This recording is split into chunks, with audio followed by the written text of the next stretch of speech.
Selamat siang bagi kita semua. Kita akan memasuki mata kuliah pembimbing PB pendidikan agama Kristen. Karena perkuliahan kali ini semakin mantapkan kita memahami PB.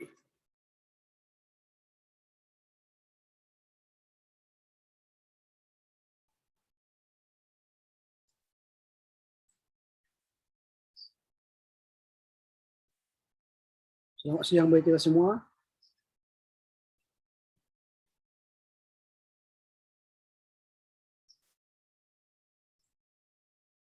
Siang, Pak.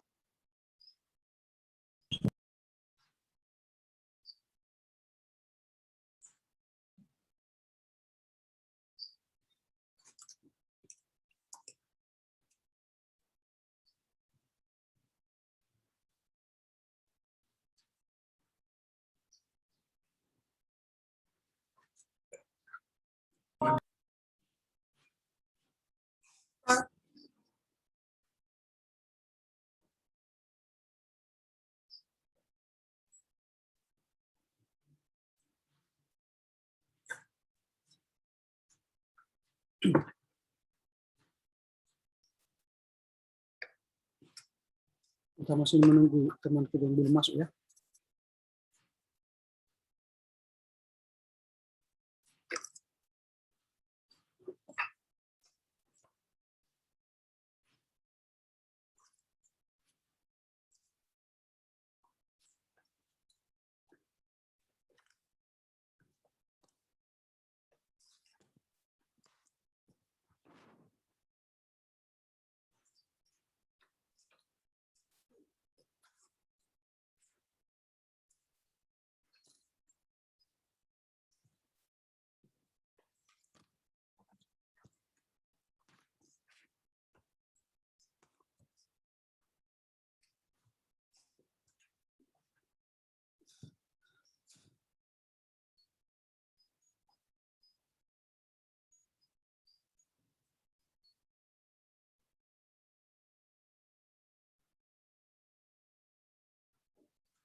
Sambil menunggu teman-teman kita, saya informasikan bahwa kemarin saya tidak bisa mengajar secara langsung, langsung karena ada tamu kita dari IAKN Tarutung, Institut Agama Kristen Negeri Tarutung, dalam rangka menjumpai kita ST Alexander untuk menjalin kerjasama antara IAKN dan ST. Kerjasama yang dibangun adalah berkaitan dengan LP2M atau sama kita P3M, Pusat Penelitian Pengembangan Masyarakat. Bagaimana nanti dosen mahasiswa bisa kolaborasi untuk mempublish penelitian masyarakat. Nanti boleh mahasiswa menulis di jurnal mereka, dan mereka juga boleh menulis di jurnal kita. Dan akan meningkatkan mutu dosen, mutu mahasiswa, dan juga akreditasi kampus. Yang dibincangkan kemarin, sehingga kami bersama ketua dan kepala P3M berjumpa dengan mereka. Nah, itulah mengapa kemarin saya tidak mengajar secara langsung, lalu saya merekam pengajaran saya. Oke, baik. Hari ini kita akan masuk pada mata kuliah pembimbing PB untuk kita. Ini kita akan mendalami soal kehidupan Paulus. Baik, silakan berdoa yang dipilih oleh Bunda. Mari kita bersatu di dalam doa. Allah Bapa kami yang bertahta dalam kerajaan surga, Tuhan Yesus, yang hari ini kami ingin memulai pelajaran kami, Tuhan. Kiranya Tuhan, apa yang kami pelajari nanti, Tuhan, dapat kami terima. Berkati juga dosen kami, Tuhan, yang memberi pelajaran buat kami. Berkati dia, beri dia kebijaksanaan, kesabaran dalam mengajar kami. Terima kasih Tuhan, melalui anak-Mu Yesus Kristus kami berdoa dan mengucap syukur. Amin. Nah, pengumuman juga besok kita akan masuk pada mata kuliah PB. Lalu besok saya akan berangkat ke Presiden Tuhan untuk mengikuti persidangan sinode. Kemungkinan besar saya juga akan merekam pengajaran untuk pembimbing PL. Karena itu nanti saya akan di tengah jalan, saya akan merekam kuliah kita. Untuk minggu depan kita sudah memasuki ujian tengah semester ya. Ujian tengah semester, silakan dibaca-baca apa yang telah kita pelajari setengah semester ini hingga hari ini. Dari materi itu nanti akan kita uji bagaimana pemahaman saudara-saudara tentang pembimbing PB ini. Dan sehingga nanti kita akan melihat sudah sampai di mana pemahaman pendalaman kita atas PB. Ujian kita semester minggu depan. Cara ujiannya nanti saya akan kirim soal ujian, lalu kalian nanti akan menjawab soal itu di dalam file. Filenya nanti akan saya ajari bagaimana cara menjawabnya.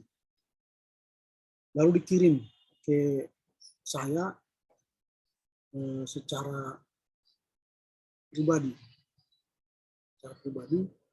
Lalu nanti saya akan menilai hasil ujian kalian. Misalnya nanti format filenya nomor absen, gitu ya, nomor absen, atau saya tulis di sini contoh. Ini contoh nanti untuk ujiannya.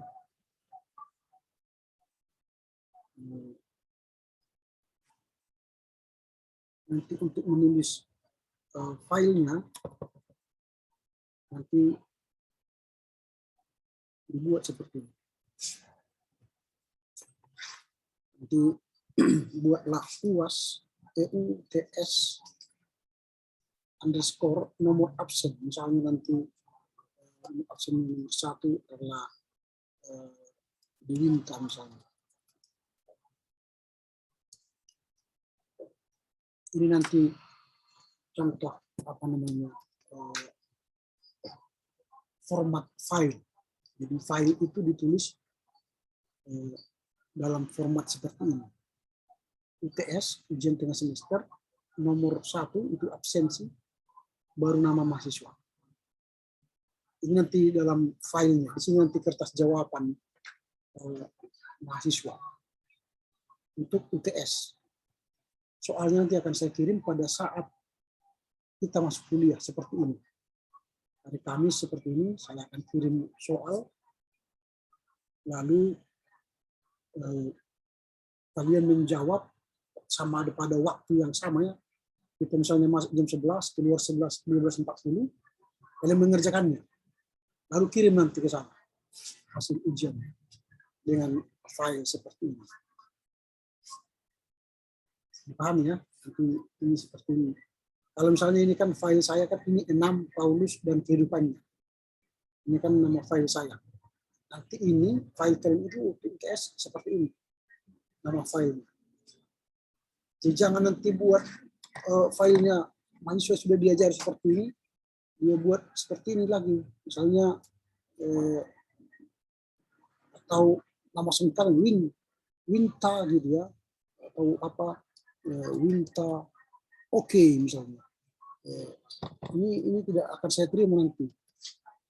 Atau dibuat nanti entah apa Pak 2001 misalnya. Itu tidak akan saya terima. Ini file-file yang di luar seperti ini saya tidak akan terima. Dan itu akan dinilai kurang. Ya. Oke, itu soal nanti akan saya jelaskan itu pada soal UTS buat nanti caranya bagaimana. Demikianlah penjelasan singkat untuk UTS minggu depan. Nah, sekarang kita akan masuk pada materi kita hari ini. Kita akan berbicara soal Paulus dan kehidupannya.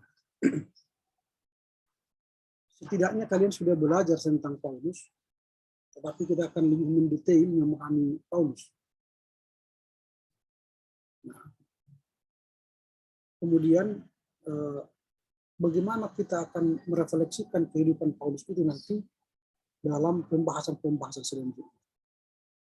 Karena banyaknya tulisan Paulus, 13 tulisan Paulus ya, maka kita harus memahami dia dulu. Baru nanti kita memasuki tulisan-tulisan Paulus itu sendiri. Nah, Paulus itu adalah penduduk asli Tarsus. Waktu kelahiran Paulus kurang lebih sama dengan kelahiran Yesus sebenarnya. Ya. Cuma mereka tidak bertemu karena Yesus lahir di Bethlehem, Paulus lahir di Tarsus. Itulah, jadi mereka tidak ketemu. Tumbuh kembang mereka pun berbeda. Sehingga Paulus sama sekali tidak bertemu dengan Yesus yang hidup. Ia dilahirkan di Tarsus, sebuah kota terkemuka di zaman itu di wilayah Kilikia. Tarsus terletak hanya 1,2 km dari Laut Tengah. Oleh karena itu Tarsus menjadi kota pusat perdagangan dan menjadi kota ilmu pengetahuan.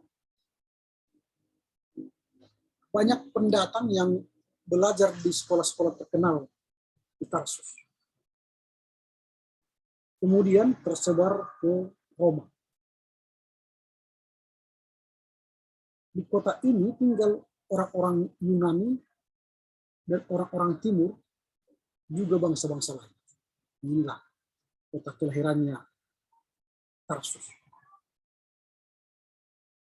Di kota Tarsus, Paulus mendapat kesempatan belajar tentang cara hidup bangsa yang bukan Yahudi. Karenanya ketika waktunya tiba, dia dapat memperkenalkan Injil Kristus kepada bangsa-bangsa lain. Nah, karena dia pernah hidup berdampingan dengan orang-orang non-Yahudi, orang bukan Yahudi, maka ketika dia sudah bertobat menerima Kristus, dia mudah memberitakan Injil kepada orang-orang non-Yahudi karena dia sudah punya pengalaman.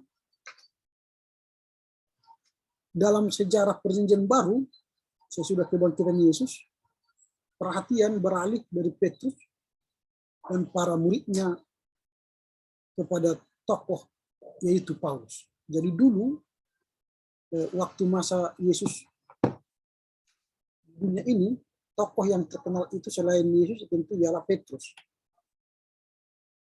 Kemudian lahirlah atau muncullah Paulus. Maka perhatian orang bukan lagi kepada Petrus tapi kepada Paulus. Walaupun kita harus tahu bahwa Paulus bukanlah orang satu-satunya yang menjadi Kristen. Masih ada orang lain.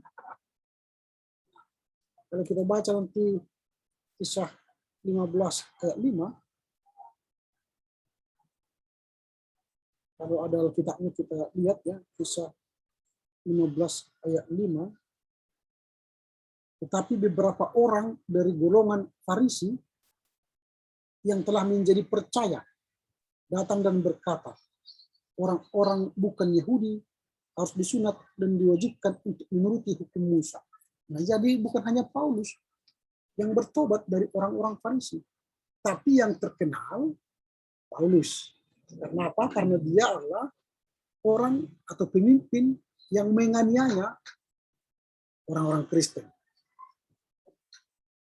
Nah itu, jadi berbeda dengan banyak orang Kristen Yahudi lainnya, Paulus tidak lahir di Palestina. Jadi dia lahir di Tarsus, bukan di Palestina. Oke, sekarang kita lihat masa muda Paulus. Ada dua masa muda yang berbeda dalam kehidupan Paulus sewaktu masa muda ya. Yang pertama masa kanak-kanak yang dihabiskannya di Tarsus. Dan masa muda serta awal kedewasaannya dia berada di Yerusalem. Nah, kata dibesarkan pada Kisah Rasul 22 ayat 3, nanti kalau kalian baca itu ya, berarti ketika masih bayi Paulus pindah dari Tarsus ke Yerusalem. Tetapi kebanyakan para ahli berpendapat hal ini hanya mengacu pada pendidikannya. Artinya dia dari Tarsus sekolah ke Yerusalem. Lalu pulang lagi ke Tarsus setelah pertobatannya. Nah, tapi walaupun dia hanya sekolah saja di Yerusalem, dia sudah menganggap bahwa Yerusalem itu juga bagian dari kehidupannya atau kampungnya, gitu ya. Nah, ketika di Tarsus, dia diajar oleh orang-orang Yahudi ya. Di sana dia mendapatkan pengajaran dari orang-orang Yahudi. Nah, tadi dikatakan bahwa kota Tarsus itu adalah kota pendidikan dan pusat pemerintahan dan perdagangan, tapi Paulus juga tidak hanya belajar di kota Tarsus, tapi dia pun belajar ke Yerusalem. Dan di Yerusalem nanti pun dia akan bertemu dengan kebudayaan Yunani dan kafir.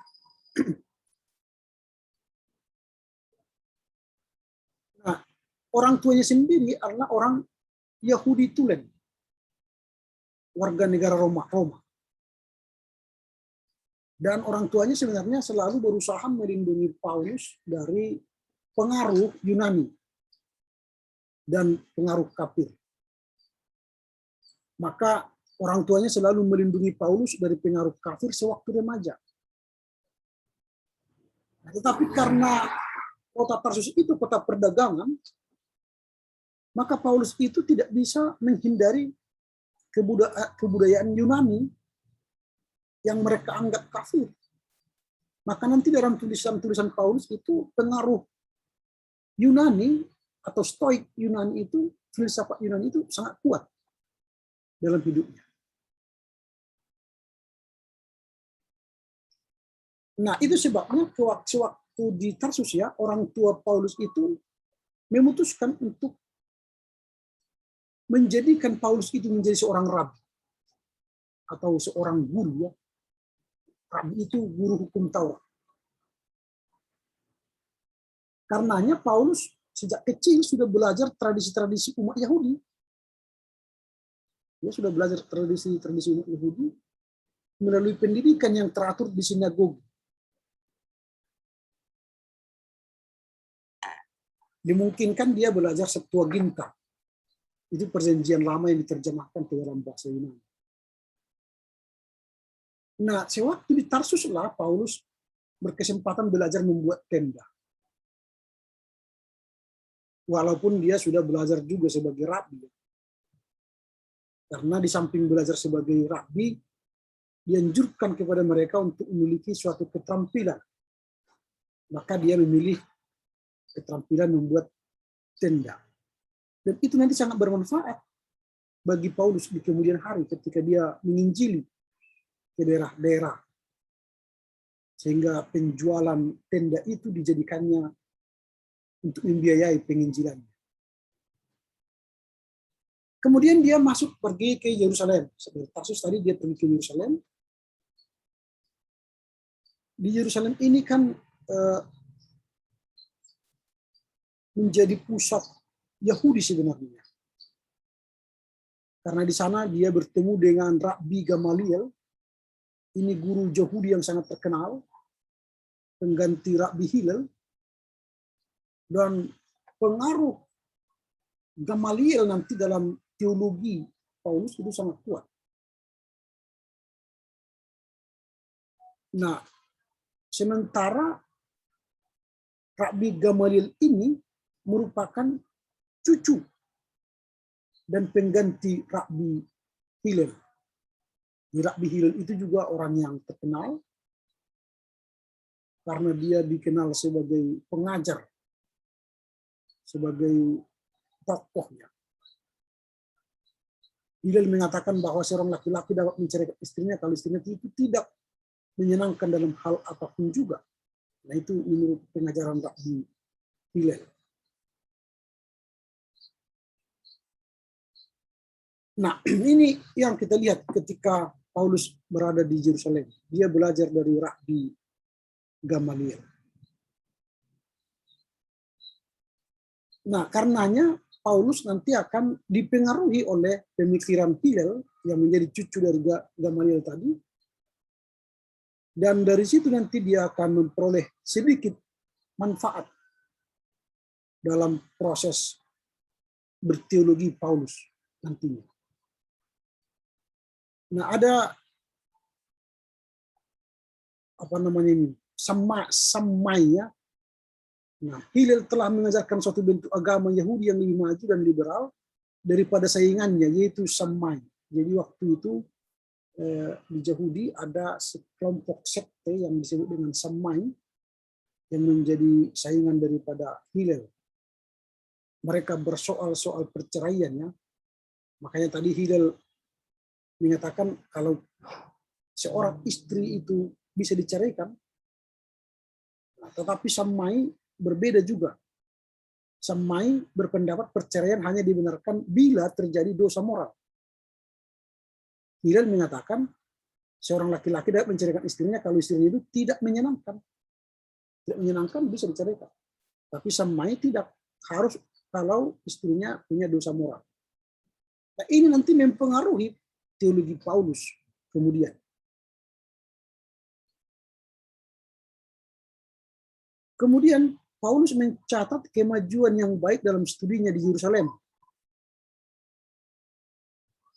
Dia menjadi seorang murid yang berhasil. Dia menjadi begitu penting sehingga ketika orang Kristen diadili oleh karena iman mereka, ia diberi hak memberi suara terhadap mereka, baik dalam jemaat ataupun di dewan tertinggi orang Yahudi, yakni Sanhedrin. Nah, inilah keterangan yang bisa kita dapatkan ketika Paulus di Yerusalem. Dan sekarang kita melihat bagaimana Paulus dan agama Yahudi. Bagaimana hubungan dia dengan agama Yahudi. Nah, Paulus tidak pernah menyebut pengaruh Yunani atau kafir dalam dirinya, dalam pemikirannya. Tetapi ia membuat pernyataan tentang latar belakang serta pendidikan keyahudiannya. Ia bangga akan kenyataan ia seorang Farisi yang baik. Kalau ia membaca surat-surat Paulus yang menulisnya sebagai seorang Kristen, jadi jelas ia tetap mempertahankan kepercayaan terbaik yang diterimanya dari guru-gurunya. Ada dua mazhab yang dia gemari, yaitu kaum Farisi dan Saduki. Sehingga kedua golongan tersebut masing-masing memiliki sayap liberal dan konservatif dari agama Yahudi. Nanti ini mempengaruhi juga kehidupan Paulus, pemikiran Farisi dan Saduki ini. Pertikaian di antara Farisi dan Saduki juga menjadi bagian dari berteologi Paulus nantinya. Makanya Paulus mengutip dan sering memperbaiki pendirian Farisi. Misalnya, kaum Farisi percaya sejarah mempunyai maksud dan tujuan. Mereka berpendapat Allah mengatur peristiwa-peristiwa rencananya sendiri yang mencapai titik puncaknya dengan kedatangan Sang Mesias yang akan memimpin umat. Nah, ini sesuatu yang dapat diterima dengan baik oleh Paulus sebagai seorang Kristen. Nanti kalau kita baca Roma 9-11, Paulus mengemukakan Allah mengatur jalannya sejarah dengan tujuan agar akhirnya orang-orang Yahudi disertakan dalam persekutuan Kristen. Nah, Paulus berpikir sebagai seorang Farisi yang baik, walaupun dia melangkah lebih jauh, sebab ia tahu Mesias telah datang dalam pribadi Yesus Kristus. Nah ini yang dia kritik dari orang Farisi itu sendiri, bahwa orang Farisi itu belum sepenuhnya percaya kepada Yesus sebagai Mesias. Tetapi Paulus mengatakan kita harus melangkah lebih jauh sebab Mesias telah datang dalam pribadi Yesus. Nah, ini yang dia kritisi dari orang Farisi. Nah, kemudian yang dikritisi oleh Paulus dari orang Farisi adalah kaum Farisi percaya akan hidup setelah kematian. Paulus menekankan hal tersebut demi keuntungannya sendiri ketika dia diadili di hadapan Sanhedrin dan Herodes Agripa II. Tetapi sebagai seorang Kristen, Paulus melangkah lebih jauh lagi. Ia yakin bahwa tidak seorang pun dapat menjamin adanya kebangkitan lepas dari kenyataan bahwa Yesus telah bangkit. Nah, jadi ini kesaksian dia. Jadi kalau orang Farisi mengatakan bahwa setelah kematian ada lagi kehidupan, Paulus tidak hanya mengatakan itu, tapi dia mengatakan Yesus sudah bangkit dari kematian itu. Nah, dia perbaiki teologi-teologi Farisi. Kemudian kaum Farisi percaya akan malaikat-malaikat dan setan-setan. Kaum Sadusi tidak percaya akan hal-hal tersebut. Nah, di sini Paulus mempertahankan kepercayaannya sebagai seorang Farisi, tetapi mengubahnya dalam terang Kristus. Menurut Paulus, Kristus telah melakukan kuasa-kuasa, menaklukkan kuasa-kuasa jahat. Disalib, Kristus telah menaklukkan kuasa-kuasa jahat. Oleh sebab itu, orang-orang Kristen lebih daripada orang pemenang. Dan nanti kalau kita baca Roma 8:37 itu kita lebih dari pemenang. Tidak sembarang pemenang. Tidak seorang malaikat pun yang dapat menyaingi Tuhan yang telah bangkit itu. Jadi Paulus meyakini tidak ada yang bisa menyaingi Yesus yang telah bangkit itu. Nah, ini pemikiran Paulus untuk mengkritisi orang-orang Farisi. Nah, kemudian Paulus berhubungan dengan para filsuf. Tadi Paulus dengan keagamaan Yahudi, dia berhadapan dengan Sadusi dan Farisi, dan dia memperbaiki pemikiran-pemikiran Farisi. Nah, sekarang Paulus dan para filsuf. Pada waktu itu ada aliran Stoik, saya katakan tadi Stoik, yang paling serasi bagi Paulus. Nah, 1-2 filsuf dari Stoik itu berasal dari Tarsus. Mungkin dia kenal ya, karena dari Tarsus. Dan mungkin Paulus masih ingat sedikit tentang pengajaran mereka dari masa mudanya. Nah, beberapa ahli berpendapat pengetahuan Paulus tentang filsafat Stoik lebih dalam daripada itu. Makanya Rudolf Buchmann pada 1910 menunjukkan bahwa Paulus mengemukakan pendapatnya kadang-kadang menyerupai argumen-argumen Stoik. Artinya Paulus itu dalam rangka menghadapi para filsuf pada zamannya, dia menggunakan argumen-argumen Stoik. Nah, ini yang kita lihat. Paulus sangat senang dengan filsuf-filsuf Stoik itu. Nah, kita lihat nanti di bawah bagaimana perbedaan hakiki dan penting antara kekristenan Paulus dengan filsafat Stoik. Nanti dia akan lihat bedanya ya.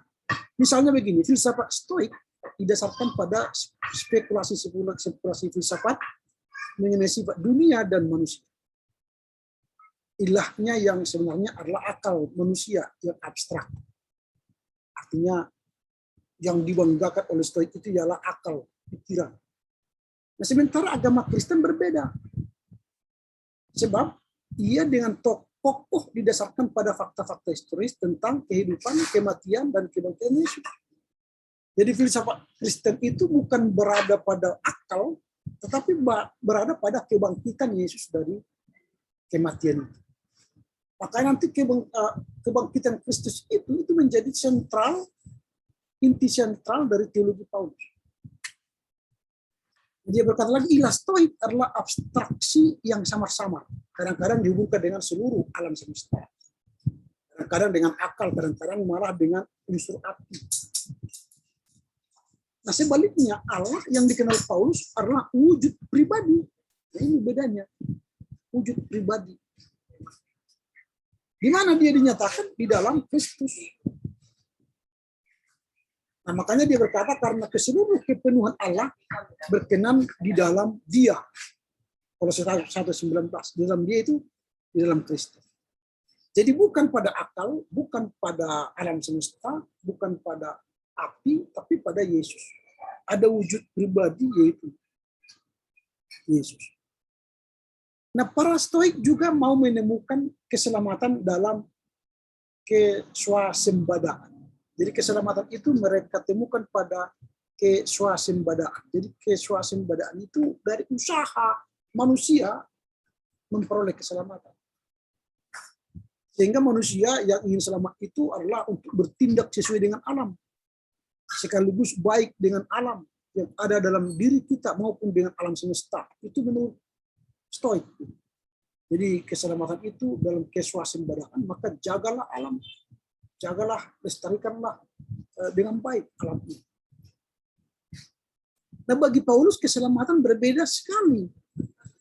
Dia menemukan bahwa keselamatan tidak bergantung pada diri sendiri, melainkan pada penyerahan diri kepada Yesus Kristus. Jadi ini penyerahan diri kepada Yesus Kristus. Jadi kalau Stoik itu mengatakan keselamatan itu bergantung pada diri kita, lalu Paulus mengatakan tidak, tapi penyerahan diri kepada Kristus. Nah, kemudian filsafat Stoik tidak mempunyai masa depan, melainkan merupakan agama keputusasaan. Nah, Stoik itu tidak memiliki masa depan menurut dia. Tetapi bagi Paulus,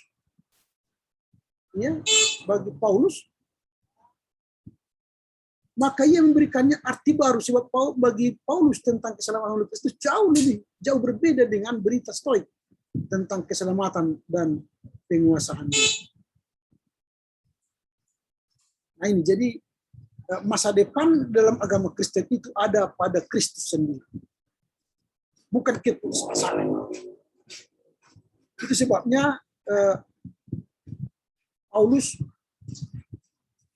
mengikuti pemikiran Stoik, tapi dia sekaligus memperbaiki pemikiran Stoik dengan ajaran dari iman Kristen sendiri. Nah itu hubungan Paulus dengan para filsuf ya. Dia sangat senang dengan filsuf, tetapi dia sekaligus juga memperbaiki ajaran-ajaran filosofi yang mereka.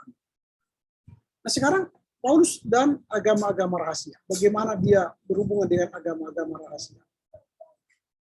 Seperti selalu ada beberapa kemiripan antara agama-agama rahasia dan agama Kristen. Keduanya sama-sama datang dari Roma, dari timur, menawarkan keselamatan kepada pengikutnya, juga memakai upacara penerimaan yang baru bagi Kristen baptisan, juga ada perjamuan kudus. Lalu baik agama rahasia dan agama Kristen sama-sama menyapa Allah penyelamatnya sebagai Tuhan. Jika pengikut agama rahasia menjadi Kristen, maka terkadang kepercayaan rahasia terbawa ke dalam jemaat. Mungkin peristiwa inilah yang menjadi sumber persoalan di jemaat Korintus, sehingga Paulus menulis suratnya kepada jemaat. Jadi ada filsafat-filsafat kosong gitu ya, agama-agama rahasia itu. Nah, karenanya persamaan antara agama Kristen dan agama rahasia, beberapa ahli mengira Paulus mengubah ajaran Yesus yang sederhana menjadi semacam agama rahasia. Padahal Paulus tidak pernah berencana mengubah ajaran Yesus dan menjadikan agama rahasia. Nah, namun tidak ada lagi ahli yang berpandangan semacam itu dewasa ini. Karena tidak ada bukti sejarah yang mendukung secara nyata, yang mengatakan bahwa Paulus mencoba mengarahkan ajaran Yesus kepada agama rahasia. Nah, bukti yang ada malah menunjukkan kebalikannya. Kebalikannya apa? Agama rahasia itu ingin bergabung dengan kekristenan. Nah ini agama-agama rahasia selalu bersedia bahkan rindu bergabung dengan agama-agama lain, termasuk Kekristenan. Banyak bukti yang dahulu menunjukkan bahwa Paulus sedang menganut agama rahasia, sekarang dianggap palsu. Umpamanya gelar Tuhan yang dipakai untuk Yesus, sekarang ternyata diambil bukan dari agama-agama rahasia, melainkan dari perjanjian lama. Pengakuan iman Kristen, semoga Tuhan kita datang, yang ditulis dalam bentuk Aram, bahasa Aram, Maranatha. 1 Korintus 16 ayat 23. Menunjukkan bahwa jemaat mula-mula di Yerusalem, satu-satunya jemaat yang berbahasa Aram, rupanya telah memberikan gelar itu kepada Yesus jauh sebelum munculnya Paulus. Artinya agama-agama rahasia ini yang dituduh akan membelokkan agama Kristen, ternyata mereka pun sudah sebenarnya menyambut kedatangan Yesus sebagai Mesias. Maranatha itu kan dari agama bahasa Arab, ya, Maranatha, ya Kristus segera datang. Semoga Tuhan datang. Nah ini hubungan Paulus dengan agama-agama rahasia. Bahkan apa yang mengesankan bagi dunia kafir bukanlah kemiripan agama Kristen dengan agama-agama lain, melainkan perbedaannya.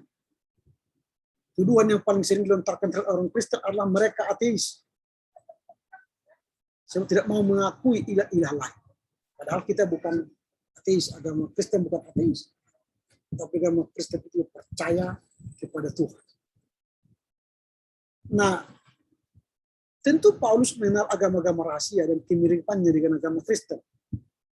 Mereka menceritakan dewa-dewa yang turun dalam bentuk manusia, tentang keselamatan sebagai mati terhadap hidup yang lama, tentang dewa yang memberikan hidup kekal, tentang dewa penyelamat yang dipanggil Tuhan. Nah, ada kemungkinan Paulus yang siap menjadi segala-galanya bagi semua orang. Kadang-kadang dengan sengaja memakai ragam-ragam bahasa mereka. Tetapi kemungkinan besar ia memakainya secara tidak sadar. Orang-orang terpelajar dari zamannya memakai bahasa agama-agama rahasia dengan mudah tanpa ikatan. Sama seperti kita sering memakai bahasa antropologi. Dan Paulus juga sering memakai bahasa-bahasa agama rahasia itu. Tetapi bukan dalam arti hendak mengubah agama Kristen. Nah ini hubungan Paulus dengan agama-agama rahasia. Jadi tuduhan-tuduhan yang mengatakan Paulus menggunakan agama rahasia untuk membelokkan kekristenan itu terbantahkan. Nah sekarang kita melihat pendidikan Paulus. Sampai di sini dulu ada kira-kira pertanyaan. Sampai di sini dulu. Sebelum kita masuk kepada pendidikan Paulus. Pertanyaan. Pak, saya ingin bertanya, Pak. Silakan.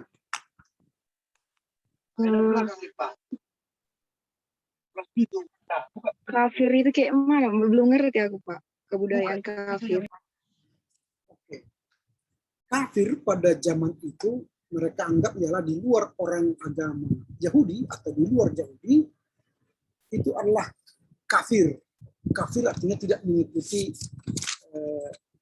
iman percaya Yahudi, tidak percaya pada Allah orang Yahudi. Di luar agama Yahudi, di luar suku Yahudi itu kafir. Orang yang tidak mengikuti Tuhannya orang Yahudi. Orang yang tidak mengikuti tradisi orang Yahudi itu kafir. Jadi kalau sekarang kafir sekarang itu beda. Kafir sekarang itu dalam pemahaman agama lain pun beda. Pemahaman agama Kristen, kafir itu ialah orang yang belum punya Tuhan, belum beragama. Dalam pemahaman iman orang Kristen, kafir itu orang yang belum beriman kepada Tuhan. Salah satu iman ini. Kafir dalam agama lain beda dengan pemahaman kafir. Definisi kafir itu tergantung pada situasi dan konteks. Konteks Yahudi, konteks Kekristenan, konteks agama lain pun akan berbeda definisi kafir. Tapi dalam konteks Paulus waktu itu adalah mereka yang di luar Yahudi itu kafir. Maka mereka katakan kafir tidak boleh tidak masuk surga. Karena yang masuk surga itu orang Yahudi. Tapi pada masa Yesus nanti kan itu sudah dibantahkan bahwa semua orang yang percaya kepada Tuhan boleh masuk surga. Ya, ada lagi kira-kira pertanyaan? Iya Pak, izin bertanya Pak. Silakan. Bahasa astrologi itu gimana Pak? Bahasa Astrologi Pak. astrologi itu kan apa namanya? Masa depannya, masa depan ramalan astrologi kan itu bahasa ramalan. Di bahasa astrologi itu bahasa ramalan. Nah, misalnya ada yang meramal zodiak namanya itu Gemini, Leo, itu kan zodiak. Ada juga meramal tangan, ya, ada meramal masa depan, itu astrologi. Nah, gitu ya. Ada lagi?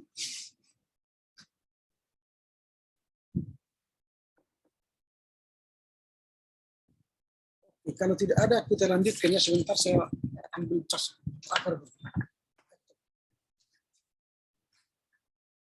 Ini sedang berada di luar rumah, sehingga baterai habis. Sebentar ya.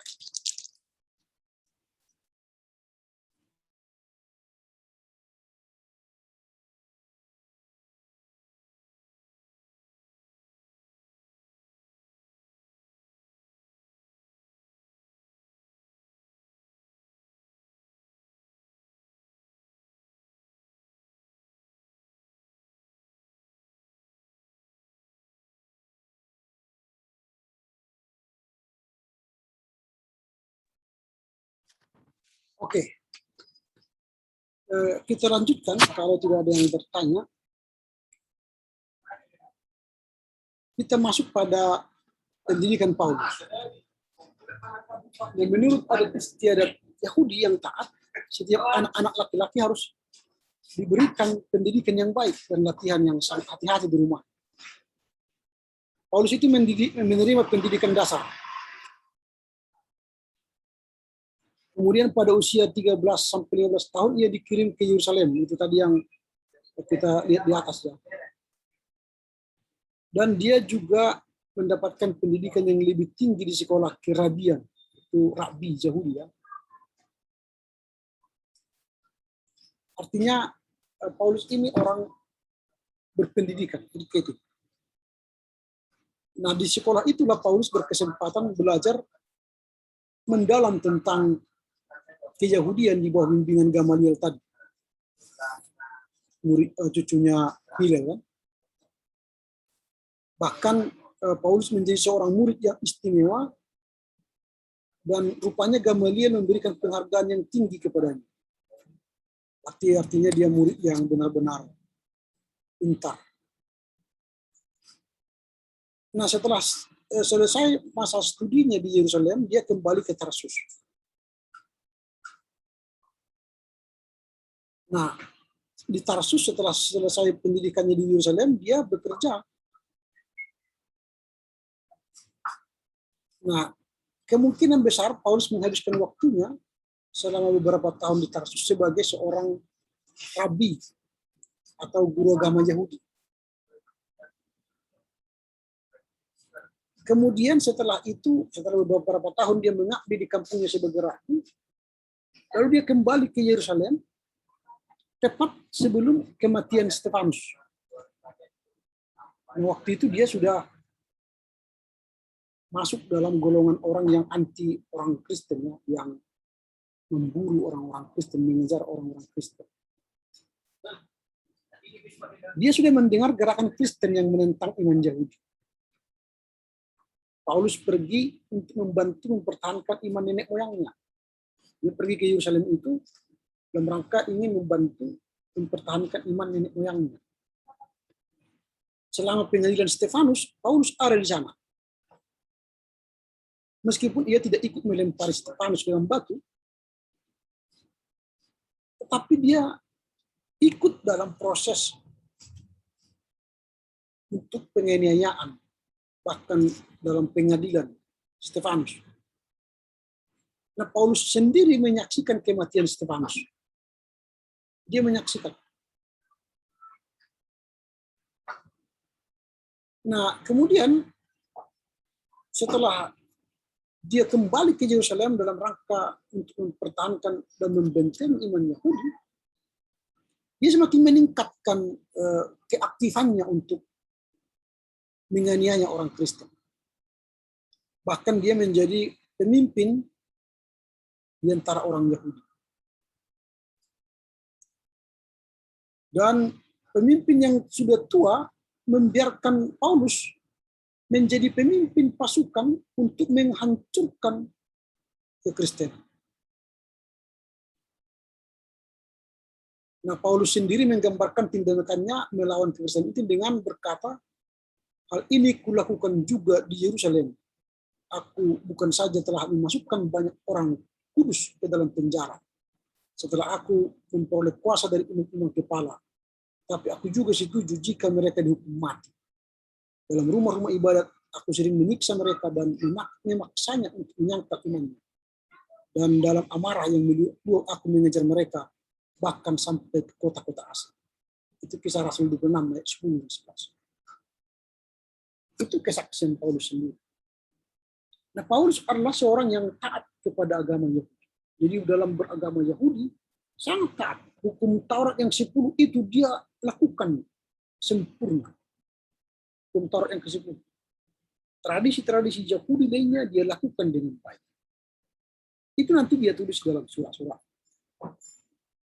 Nah, ini ia lakukan sebelum ia mengalami kasih dan anugerah Tuhan. Setelah dia bertemu dengan Yesus, sebelum dia bertemu dengan Yesus. Nah, dalam masa-masa sebagai pemimpin penghancuran agama Kristen, dia mulai berjalan menuju Damsyik. Ini sebenarnya dalam rangka penganiayaan orang Kristen. Disitulah mulai pertobatan Paulus. Pertobatan Paulus merupakan salah satu peristiwa terbesar dalam sejarah Kristenan. Paulus telah bertanggung jawab atas begitu banyak kematian dan ribuan orang Kristen yang dipenjarakannya. Sekarang ia ada dalam perjalanan menuju Damsyik, sebuah kota penting di Syria, untuk mengusir orang-orang Kristen. Jadi sebenarnya dia tujuannya ke Damsyik itu adalah untuk mengusir orang-orang Kristen dari sana. Nah, ada 3 peristiwa pertobatan Paulus yang tercatat dalam Perjanjian Baru. Lukas menceritakannya menurut kenyataan sejarah, dan Lukas menceritakannya menurut kenyataan sejarah. Paulus menceritakannya dengan kata-katanya sendiri sebanyak 2 kali. Itu kita akan lihat dalam nanti kisah para rasul. Artinya kisah kehidupan Paulus dan pertobatannya, 1 ditulis oleh Lukas dan 2 ditulis oleh Paulus dalam surat-surat. Nah, Paulus telah membuat namanya ditakuti di antara semua orang Kristen di Yerusalem. Dia telah berhasil memisahkan atau membungkam banyak orang Kristen di kota suci itu. Kemudian mendapat laporan tentang adanya kelompok besar orang Kristen di kota Damsyik. Kota Damsyik sekitar 240 km jauh dari Yerusalem. Dia memutuskan untuk pergi ke sana, melanjutkan penganiayaan kepada orang-orang percaya. Dia telah diberi kuasa. Ini dia telah diberi kuasa penuh dan membawa surat izin. Ini kan surat izin resmi dia. Memasuki kota dan menangkap semua orang Kristen. Membawa mereka kembali terbelenggu ke Yerusalem. Nah, Paulus dan kawan-kawannya mulai perjalanan panjang menuju Damsyik. Nah, perjalanan ini membutuhkan waktu 6 sampai 7 hari perjalanan. Karena ini kan 240 km. Jadi hampir 1 minggu mereka berjalan. Dia tidak habis pikir dan tidak mengerti bagaimana Stefanus bisa mati dengan begitu tenangnya. Karena dia melihat sendiri ya Stefanus itu mati, sangat tenang, dia tidak habis pikir. Bahkan akhirnya dia merasa dia harus melakukan hal yang ia pandang benar. Kalau kita baca nanti apa itu di Alkitab ya, bagaimana Stefanus itu mati dengan tenang, dia menutup matanya. Ini kan Stefanus begitu tenang, dia tidak dapat melupakan doa Stefanus ketika Stefanus menutup mata dengan damai. Nanti kita akan cek bagaimana Stefanus mati. Dia akan ada doanya.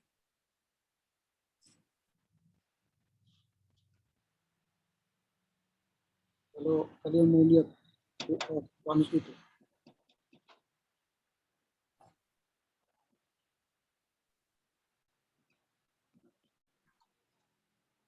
Kita lihat dalam ini Kisah Rasul 7 ayat 59. Ini doa Stefanus ketika dia mau dibakar, dibunuh, dilempar batu. Dan itu disaksikan oleh Paulus. Dan itu yang merubah Paulus nanti. Dan peristiwa perjalanannya menuju Damsyik itu dia teringat dan terbayang bagaimana Stefanus itu dia dengan tenang mau mati itu, menutup mata. Lalu dia berdoa begini. Ya Tuhan Yesus, terimalah roh. Itulah doa Stefanus ketika dilempar, hendak mati dan menutup mata. Ya Tuhan Yesus, terimalah roh. Dan doa itulah yang terngiang-ngiang dalam sanubari Paulus ketika dia hendak menuju kota Damsyik, mengusir orang-orang Kristen dari sana. Dia masih terbayang di matanya bagaimana Stefanus menutup mata, berdoa, ya Tuhan Yesus, terimalah roh. Lalu dia mati. Nah, pertobatan Paulus itu terjadi setelah dia tiba di Damsyik. Jadi sebelum dia tiba, Nika sudah mendekati kota Damsyik. Sebelum tiba itu kota Damsyik itu, disitulah terjadi pertobatan Paulus. Pada waktu tengah hari, berarti seperti inilah sekarang, tengah hari ya, tiba-tiba sebuah cahaya membutakan mata, bersinar mengelilingi Paulus. Jadi pada siang hari datang sinar yang mengelilingi Paulus, dan ia rebah ke tanah dan kedengaranlah suara berkata kepadanya, Saul, Saul, mengapa engkau menganiaya aku? Lalu Saul berkata, siapakah engkau, Tuhan? Lalu Tuhan berkata, akulah Yesus yang kau aniaya itu. Tetapi bangunlah dan pergilah ke dalam kota. Di sana akan dikatakan kepadamu apa yang harus kau perbuat. Nah, dengan demikian Paulus berdiri dan mendapati dirinya sudah buta. Nah, anak buahnya menuntun dia, membawanya ke Damsyik untuk menemui orang yang telah diperintahkan Tuhan itu. Tetapi selama 3 malam, dia tidak dapat membuka matanya dan tidak dapat melihat apa-apapun. Juga dia tidak makan maupun tidak minum. Nah, pengalaman inilah yang mengubah sepenuhnya Paulus. Dulu seorang Farisi yang sombong, sekarang berubah menjadi seorang yang kesakitan, gemetar, meraba-raba, dan bergantung pada orang lain yang menuntunnya tiba ke Damsyik. Nah, baru dia pergi ke rumah Yudas dan langsung masuk ke kamarnya. Di sana dia tinggal selama 3 hari tanpa makan dan minum. Selama 3 hari itu pula Paulus berdoa dan berpuasa. Seluruh hidupnya telah berubah menjadi pertemuannya dengan Kristus. Sekarang dia membangun kembali kehidupannya di dalam Kristus. Itulah pertobatan Paulus yang diceritakan oleh Lukas dalam Kisah Rasul 9 ayat 1-9.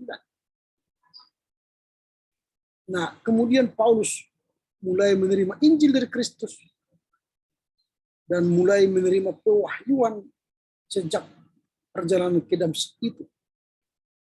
Dan nanti itulah menjadi starting point atau kekuatan Paulus melakukan penginjilannya. dia selalu bercerita tentang Yesus yang bangkit karena dia bertemu dengan Yesus yang bangkit. Nah, ini yang kita lihat pertobatan Paulus. Nanti kalian bisa baca ini lebih baik, lebih dalam lagi. Nah, bagi Paulus perubahan yang terjadi dalam hidupnya itu terjadi ketika perjalanan ke Damsyik. Makanya dia berkata, Allah berkenan menyatakan anaknya di dalam aku. Itu dia katakan, Allah berkenan menyatakan anaknya di dalam aku. Karena Yesus menampakkan diri kepadanya.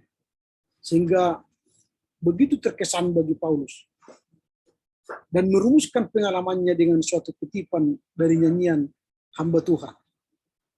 Kalau kita baca Yesaya 49:1, Tuhan telah memanggil aku sejak dari kandungan, telah menyebut namaku sejak dari rahim ibuku. Jadi itu kata Paulus ya.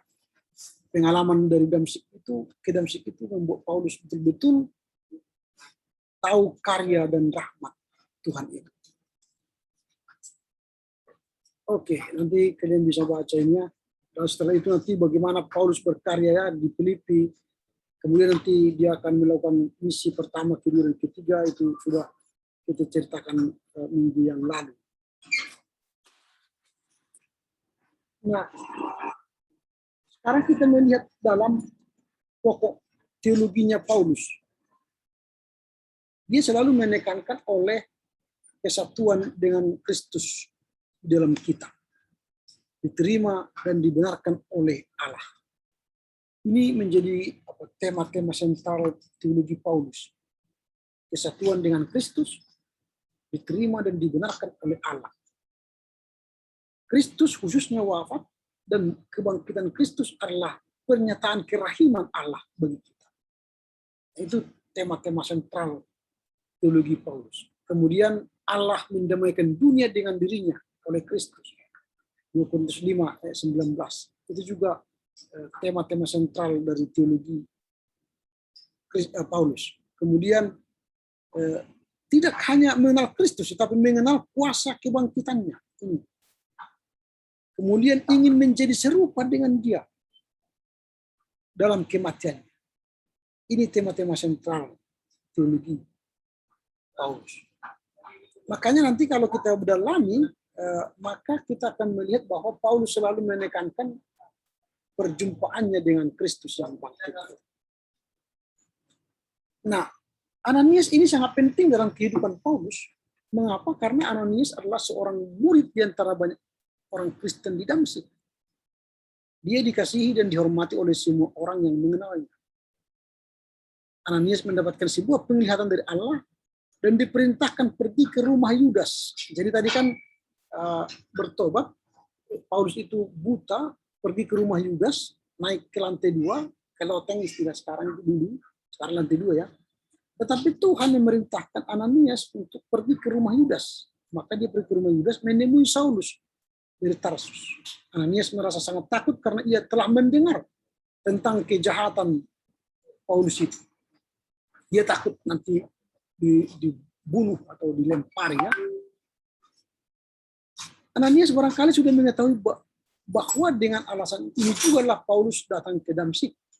Tapi Tuhan meyakinkan Ananias bahwa ia harus pergi. Sehingga ia pun pergi mengunjungi Saulus. Kemudian Ananias menumpangkan tangannya ke atas kepala orang Farisi muda itu dan berkata, Saulus, saudaraku. Dan memberitahukannya bahwa Yesuslah yang telah menampakkan diri dalam penglihatan. Kemudian terbukalah mata Paulus. Ia menerima anugerah Roh Kudus setelah ia dibaptis oleh Ananias. Jadi ketika Saulus itu menerima baptisan yang diberikan oleh Ananias, maka sejak itulah dia bisa melihat kembali. Kebutaannya pun berakhir. Dan mulailah dia berkhotbah ya, setelah dia melihat, dia menyadari bahwa Kristuslah yang bertemu dengan dia di Damsyik. Lalu dia mulai menceritakan tentang kebangkitan Kristus dalam hidupnya, pengaruh hidup Kristus dan Allah dalam hidupnya mulai dia ceritakan, dan mulailah dia berkhotbah. pergi ke Arab, ya. Kemudian setelah tinggal di Arab ia kembali ke Damsyik. Kemudian nanti ada banyak sekali dia melayani di mana-mana. Seperti saya katakan tadi, dia sampai melakukan misi yang ketiga, pertama, kedua, dan ketiga. Intinya Paulus sebenarnya ingin memberitakan Injil ke seluruh dunia. Oke, sampai di sini dulu. Kira-kira ada pertanyaan?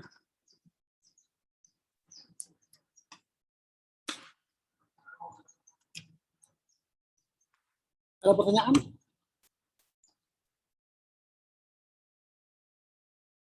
Tidak ada? Baiklah, kalau tidak ada pertanyaan, perkuliahan kita sampai di sini dulu. Ingat, minggu depan kita akan masuk pada ujian tengah semester. Dan dibaca-bacalah apa yang telah kita pelajari dari materi yang telah kita pelajari selama ini, ya. Dan materi terakhir hari ini. Materi terakhir hari ini juga akan saya kirimkan untuk dibaca-baca dan dipelajari. Oke, demikianlah pertemuan kita. Semoga Tuhan memberkati saudara semua. Silakan diminta untuk memilih salah seorang dari kita untuk berdoa. Kami minta teman-teman susah bawa doa.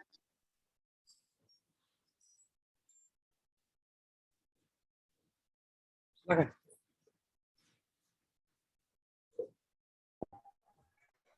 Untuk mengakhiri pembelajaran kita satukan hati kita berdoa. Kembali kami bersyukur Tuhan Yesus atas berkat-Mu yang melimpah bagi kami dari hari-hari yang lewat hingga sampai saat ini, Tuhan Yesus. Tuhan Yesus, terima kasih buat berkat-Mu bagi kami sehingga pada saat ini kami sudah selesai melakukan proses belajar mengajar kami, Tuhan Yesus. Itu semua berkat kemurahan-Mu, Tuhan Yesus. Tuhan Yesus, kami juga berdoa kiranya Engkau memberikan kepada kami kebijaksanaan, kekuatan, kesehatan, agar kami bisa melakukan semua firman-firman-Mu, Tuhan Yesus, agar kami juga bisa menerima semua pembelajaran yang diberikan oleh Bapak dosen kami, Tuhan Yesus. Tuhan Yesus, begitu juga kepada Bapak dosen kami berdoa kiranya Engkau memberkati Bapak dosen kami, Tuhan Yesus, berikan kebijaksanaan, kesehatan, dan umur yang panjang, Tuhan Yesus, agar Bapak dosen kami bisa mendidik kami dengan baik, Tuhan Yesus. Tuhan Yesus, kami juga berdoa kepada kedua orang tua kami, kiranya Engkau memberkati pekerjaan mereka, berikan mereka murah rezeki, panjang umur, sehat selalu, agar mereka bisa memenuhi kebutuhan kami sehari-harinya, Tuhan Yesus. Tuhan Yesus, banyak dosa yang kami perbuat, kiranya Engkau hapuskanlah itu agar kami layak disebut sebagai anak-Mu. Terpuji termuliakan nama-Mu, Tuhan Yesus, esok sampai selama-lamanya. Amin. Oke, terima kasih. Selamat siang. Horas Menjujua Yahubu. Bujur. Selamat siang, Pak.